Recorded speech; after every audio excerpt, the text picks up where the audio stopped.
Volkswagen, Audi Group, or someone of similar ilk simply will not lend the money. There's such a massive amount of potential in that sort of roof space that's sitting there pointing up, doing very little.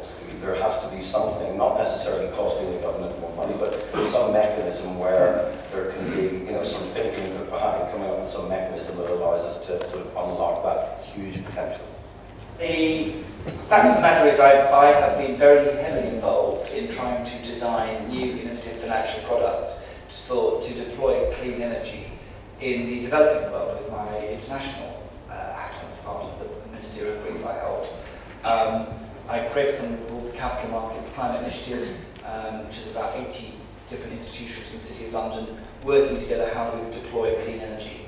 Now, maybe, given the difficulty there is with lending and borrowing here in the UK, which remains very difficult for a lot of very good companies, that we should try and take some of that effort and deploy it into this sector.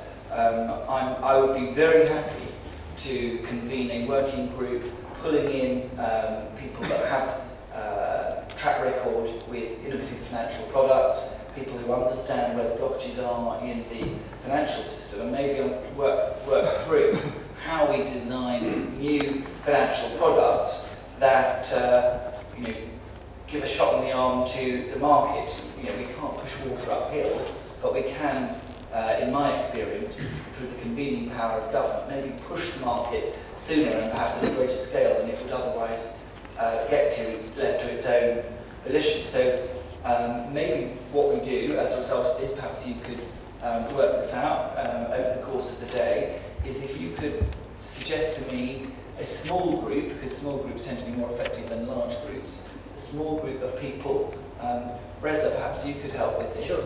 That we could pull together on the financing side with bringing together a cross-section of developers and manufacturers to try and crack this issue.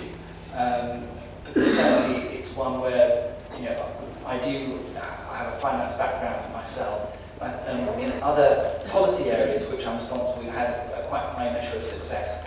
The other issue is the Green Investment Bank. There is a pot of money there for other technologies apart from its four stated core priorities. And maybe we need to think also, as part of that exercise, whether there is a role for the Green Investment Bank to help unlock private sector funding at greater scale.